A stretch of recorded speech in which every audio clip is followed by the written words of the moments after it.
Welcome back. Chris Wallace, advisor to men, with another edition of the ATM News.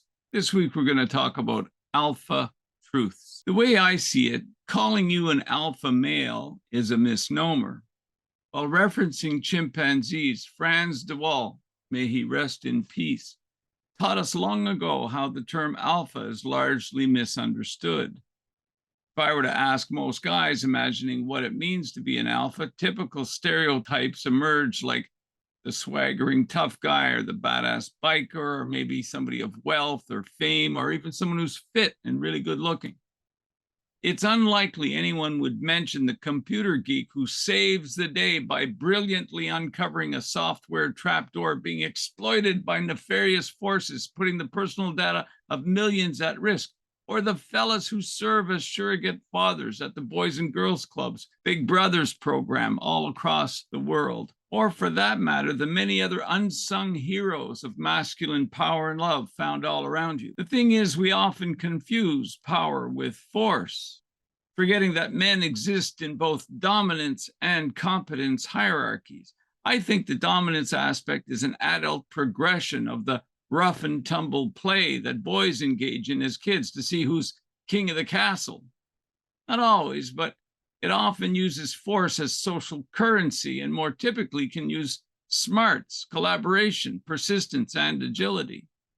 Boys know early on in life that defense of the tribe largely falls to them, and so they will test each other. First, to determine that A, you're not a girl, and B, to check your mettle, check your courage.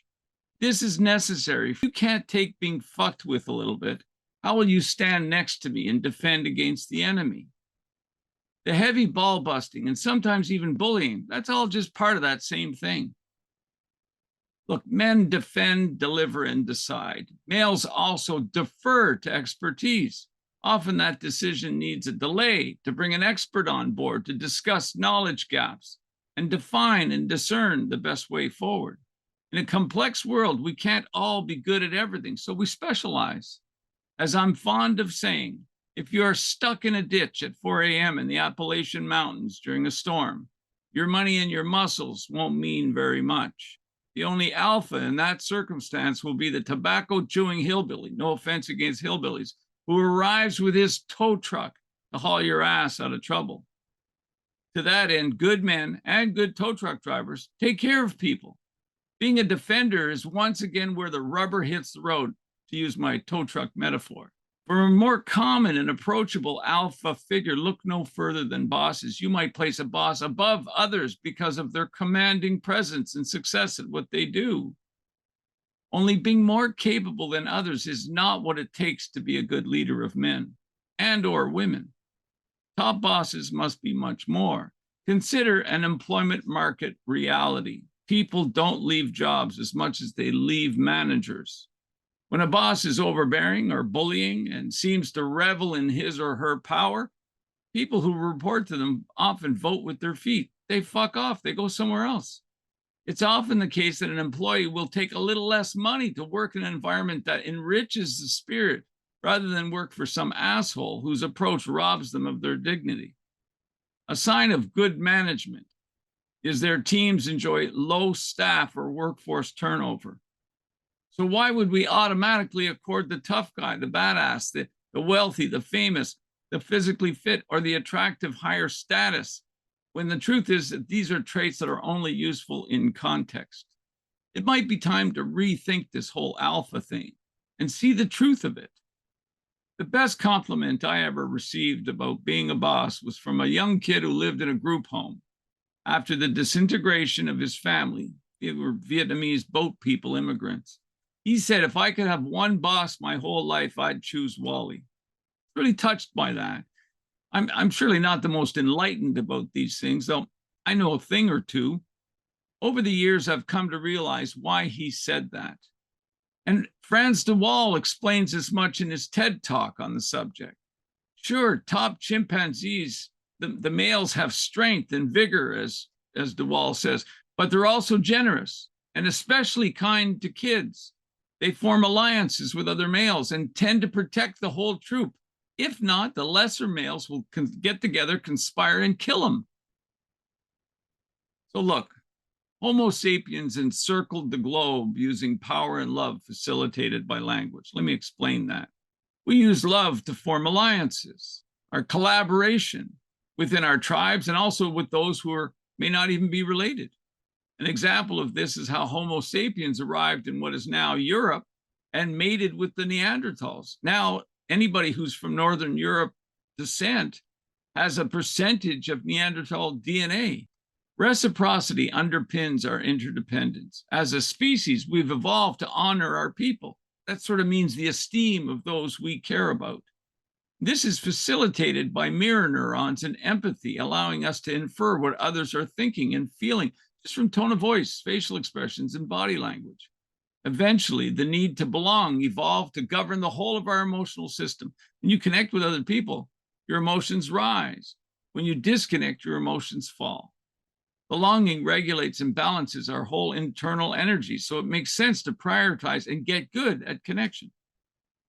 Humans, males especially, are highly proficient at using power, which we define as the ability to solve problems with technology. So you think of better weapons, better spears, better shields, lodging, hunting traps, and so forth. Women help, but the large group association bias in human males versus the human female's caregiver's tendency to stick with her family and friends over her lifetime means males predominantly build cultures. But women help, and as I often say, they stress test cultures on behalf of everybody. A man who uses his power and love in defense of himself and others finds meaning and freedom. That's something I'm fond of saying too. Both power, solving problems using technology, and love, forming alliances in and outside of family, are facilitated and made possible by the use of language. It's quite possible that language came from our women folks some 70, 80,000 years ago. Just look at how verbal developing girls are compared to boys. The average 3-year-old girl, toddler, knows 100 more words than the average 3-year-old boy. That's not insignificant. Power, love, language, and together, team human. Many are distracted by the dominance aspect of hierarchy and tend to place not enough emphasis on competence. Leaders are called good leaders because there's much about them that is not only effective in the context, but because they're generally pro-social. They're good. They're good people. At one time, I had up to 150 reps working under me for 15 or so managers in 7 different cities. My guys stuck around because I looked after them. I also taught them 2 critical rules about work. One is to make the job the boss. All companies are a shared fiction, an idea many buy into to make a reality. Without people, even General Motors doesn't exist. Making the job the boss says we are all in this together, and so we downplay dominance and focus on competence instead. The job's the boss. Secondly, I challenge the individual. I challenge you to never let anyone outwork you. If the first thing, the job as the boss, is a grand belonging principle, this second aspect is a personal measure used to keep track of your efforts. It ensures your highest competence within the hierarchies around you. You know what makes people better leaders? More competence.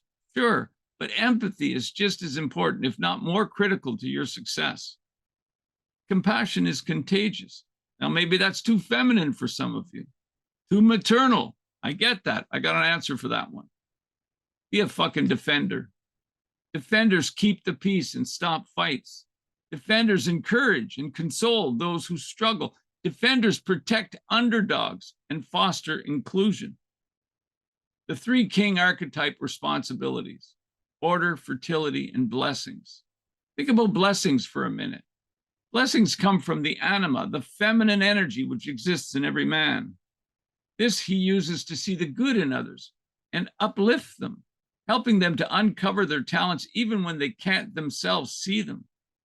He shows them appreciation and celebrates having them as part of the tribe. Defenders foster belonging. The tribe is stronger when it stands united. Never mind trying to become a dominant alpha. That's a sure path to a shortened life. Very risky. Instead, develop your inner defender to honor the tribe that you serve. It's free to be nice, though not too nice. And living is giving. If you have any questions, you have any comments, holler at me. I'm sure to answer. In the meantime, send this to someone who needs it, and don't forget to subscribe. Until next time, stay powerful, true and free. Thanks for watching.